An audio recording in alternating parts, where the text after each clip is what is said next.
and we are going to introduce Amine Taswari, who will be doing his presentation on blindness in Moroccan TV. Amine, do you want to try to unmute and chat with us? My presentation is entitled the representation of blindness in the Moroccan TV channels. So, the outline I'm going to use for this presentation just follows the natural order or normal order of any paper. So I'm going to start with a brief literature review and then walk you through the methodology and then some findings and conclusion. Why first have we, me and my supervisor, opted for this research is simply because there is a growing population of Moroccans with vision impairment, and this population is expected to grow larger because of the spread of two main reasons of vision impairment. In Morocco, and according to the UN.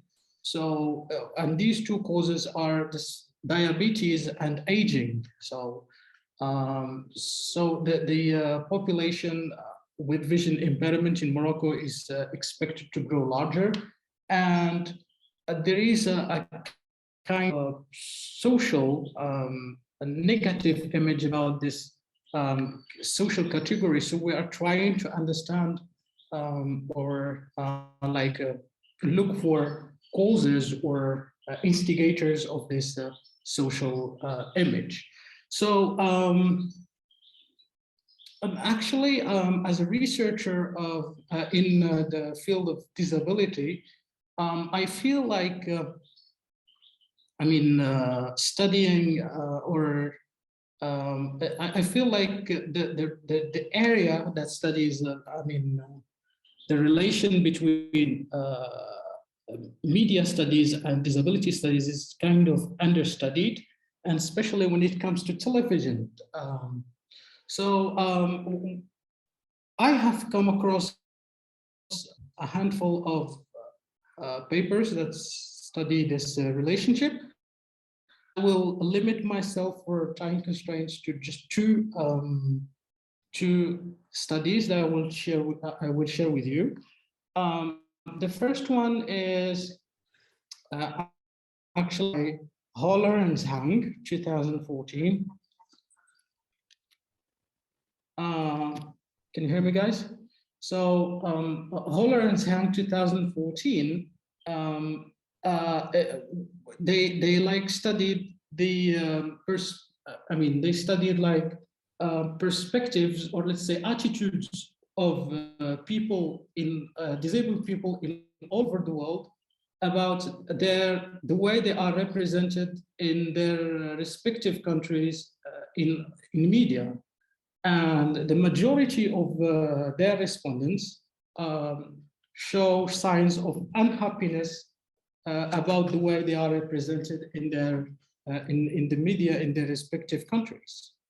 Another let's say piece of literature that studied in this time blindness in media and especially TV is the study done by Holler and Becker, 2014, who studied the appearance of David Patterson, who happens to be blind, who is the first blind New York State governor. And they studied the way a program that is called Saturday Night Live, the way they poked fun at him. And one of the major things that they come up with is that blindness is always related to humor.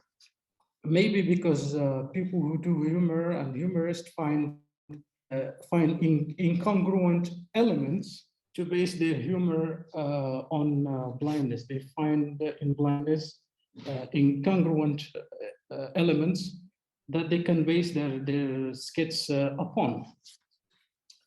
On the local level, that is in Morocco, in the Moroccan context, there are little to no research covering this area.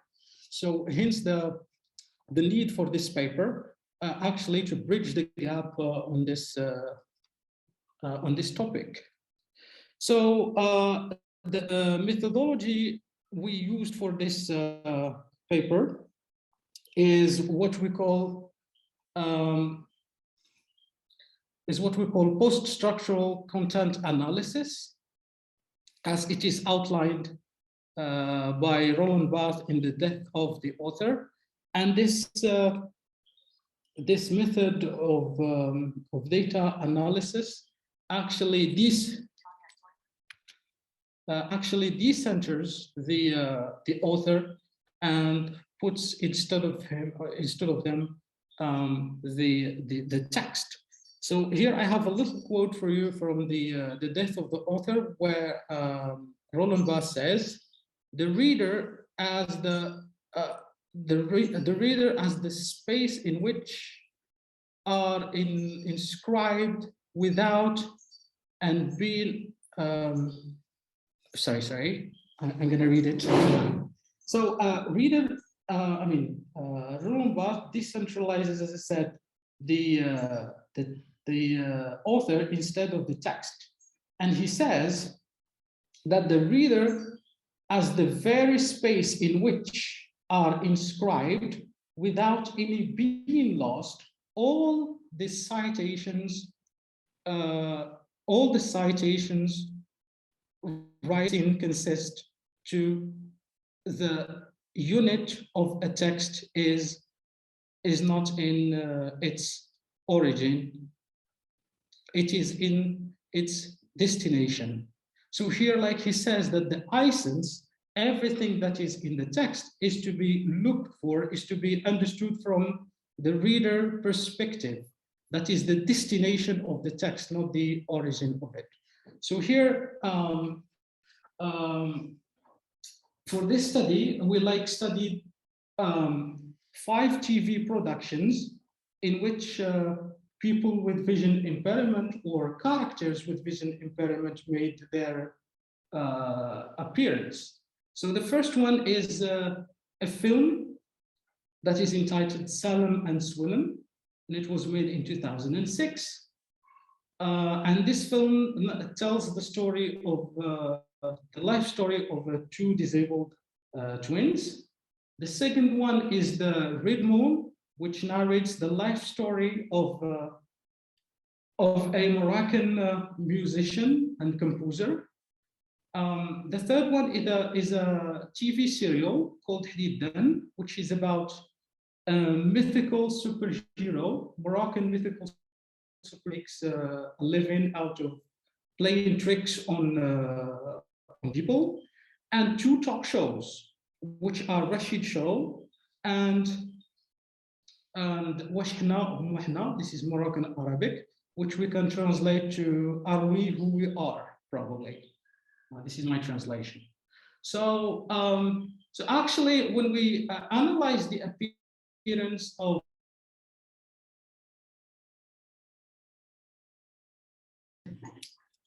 that results from their disability, okay?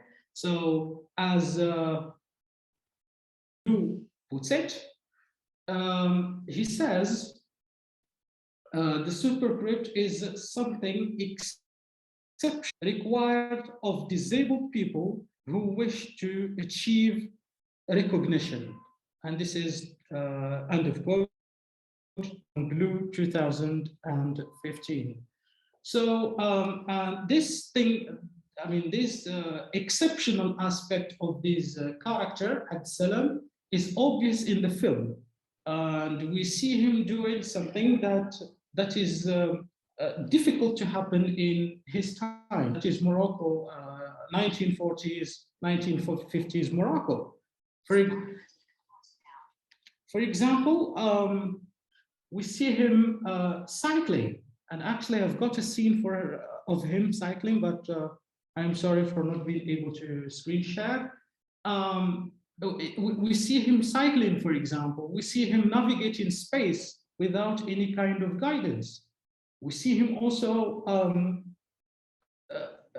correcting his friend or reciting Quran better than his peers. So the problem with this pattern of representation is that it leaves the audience with the impression that success for people with vision impairment is almost next to impossible. Okay, it's something exceptional, and here I am quoting Holler and Sahan 2014. The second pattern we were able to come up with is the visually impaired as a curse. And this is very recurrent in traditional societies where traditional models of disabilities prevail, like the tragedy model or the religious model. For example, the religious model conceives of disability in general, blindness, as in particular, as something as the divine punishment. Okay, so if somebody happens to be disabled, it's like it is understood like a divine. And this is very obvious, for example, in the Red Moon, when Absalom, for example, tells his mother he is blind because of a sin of somebody of his ancestors who had killed the saint Absalom. And the Saint Absalom is a very famous saint in northern Morocco. He is entombed and shrine and has got a shrine in northern Morocco. So he understands his disability as visually impaired, as a curse and as a divine punishment. The same thing can be understood in the film Salem and Swillem, and the twin brothers can be as a divine punishment for their father, who happens to be alcoholic, and alcohol drinking is a sin in the Islam religion. So we understand. And another aspect of this pattern is that the curse does not concern only the blind or the visually impaired person, but it goes beyond him or her. It goes to his surrounding. For example, the birth of Absalom happens in a very escalating situation in northern Morocco. That's the colonial period. So upon the scene of his birth, we hear bombing, we see people fighting, and the very immediate scene after his death shows the death of his father. And immediately after the death of his father, we learn about the death of his grandfather. So we understand here that the curse does not regard only the person, but it extends to his or her surroundings. A third, and maybe the last one I'm gonna mention, is the third pattern of representation we were able to come up with is the construction of the visually impaired. And this is a very common image, let's say, of visually impaired, not only in Morocco, but in different societies. And it is sorry, my internet is just lagging. So in the 27th episode of the serial Tiddan, we see that mythical hero playing tricks on three blind beggars. And the problem is, why does the image of begging with people there? And latent on this problem is that when you represent a group, the stigma extends extends to the whole group. When you one person can bring the stigma to the whole group. So this is what explains, for example, why people, the first thing they think of when they see a visually impaired in the street is to slip a coin into his hand, even if he is not begging or asking for money. And simply because current feature of representing people with vision impairment on media, like sticks with the like collective consciousness of people of the community at large. So the three people are represented as miserable creatures, as they wear, I mean, ragged, torn clothes, and they have little sense of orientation. So as a conclusion, I have here two conclusions. The first one is that the image of the visually impaired on Moroccan TV testifies for the predominance of the religious and charity model in the Moroccan society. And second is that the Moroccan TV channels partake in the fabrication and dissemination of the largely shared negative social image of the visually impaired. And I leave it there, and thank you very much for having me.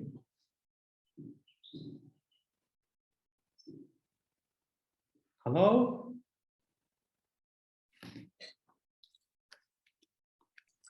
Yep, sorry, I mean, you probably just missed that, but you just got a good round of applause in here. Does anyone have any questions for him? Or in the digital world?